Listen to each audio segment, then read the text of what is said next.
Hello YouTube. The hot topic these days is of course the failing economy. Sadly, like many hot topics, there's a lot of hot air and not nearly enough wisdom and common sense. It's for this reason that I've decided to make this video series on the economy called Fixing This Mess, where I give my solutions on how to get us out of the fiscal quagmire we're now stuck in. I decided to make this series not because I'm some economic god, but because I'm a concerned citizen who's tired of the bullshit. So I ask you all here on YouTube to respond with some of your own ideas, either in the comment section or as a video response, because frankly, I trust you a lot more than the politicians. Anyway, in that spirit, the first episode is about the ultimate elephant in the room, one that's even bigger than that of entitlement reform. And that's saying a lot, folks. The elephant I'm referring to, of course, is our monetary policy, if you can call it that. The good news is that of all the economic challenges we face, this one is the easiest to fix. The bad news is that the simple change necessary to fix our monetary policy will require massive grassroots activism that has been unseen since the civil rights movement to overcome the decades of entrenched corruption that has protected the status quo.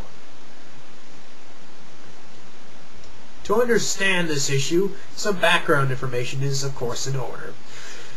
First, starting with the difference between monetary policy and fiscal policy. Fiscal policy is the way in which governments borrow and spend money, while monetary policy is the way in which governments print and issue currency, its value, and interest rates. Raising and lowering taxes, for example, is fiscal policy, while printing more money and printing less money, on the other hand, is monetary policy. Got it? Good. Still don't understand? Use the Google and look it up. Because that's as much as I'm going to explain on that. Our current monetary policy and the monetary policy of, unfortunately, most countries, both developed and non-developed, is what is called a fiat currency system, which simply means that the currency has value because the government says it has value. In other words, the currency is not backed by gold, silver, or anything else of value. In other words, aside from government endorsement and physical appearance, there's absolutely no difference between the money you have in your wallet and the money you use when you play Monopoly. On second thought, I take that back. Our currency is actually worth this.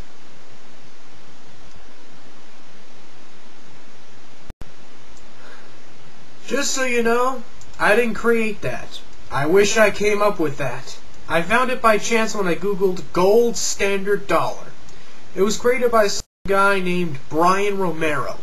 And if you look up in the description of this video, I provided a link to his website. So check out his stuff, please. With that said, I'm going to keep this on here for the rest of this video, just because it's hilarious. And I can. Anyway, if you don't believe me, then look closely at a US dollar bill. If you do, you'll notice that under the bold letters that say the United States of America, on the left-hand side it clearly says, "This note is legal tender for all debts, public and private." Nowhere in that statement or anywhere else, either on the front or the back of the dollar bill, does it say anything else to the dollar's worth aside from the numbers indicated on it. 1, 5, 10, 20, 100, whatever.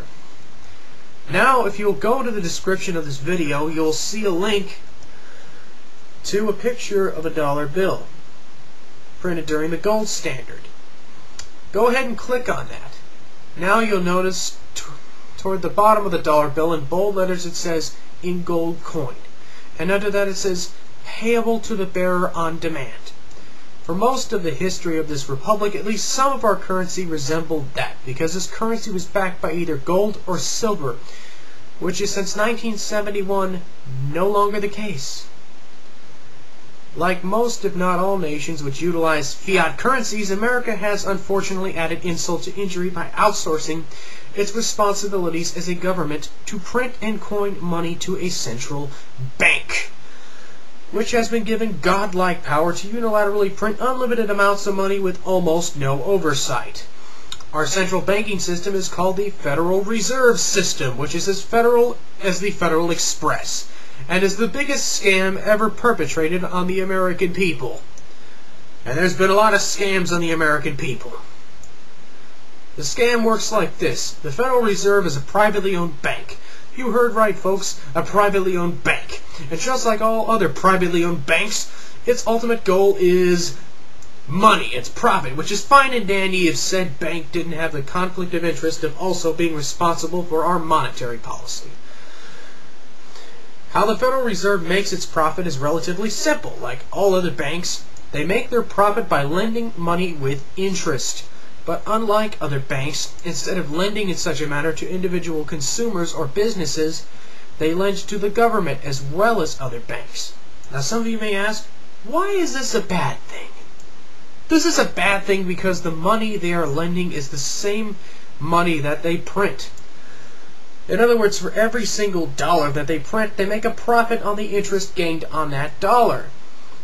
This creates a profound conflict of interest, and the Federal Reserve takes advantage of this by manipulating our currency, by flooding the Treasury with as much paper that we call money as they possibly can. You may ask, why haven't I heard of this? Well, you haven't heard about this because almost nobody in Washington or the media ever talks about this. The corporations that own the media are in on the scam. And nearly every politician in Washington is either woefully uninformed or is also in on the scam. It's a classic case of see no evil, hear no evil, speak no evil. The politicians in the media even have a euphemism for this. And it's the following. The Federal Reserve lowered interest rates today. And they almost always leave it at that. What they say is, of course, only half true. Yes, the debasement of our currency by the criminal bankers at the Federal Reserve does lower interest rates, making it easier to get a loan. But it also increases inflation, which again debases the currency, which harms consumers by decreasing their purchasing power. This, of course, makes it more difficult for consumers to pay the interest on these loans in the first place, effectively making them slaves to the banking cartels on Wall Street. You may ask, how did this happen? You'll find out in part 2 of this video. Until then, this is Blade Edge 86. See you guys.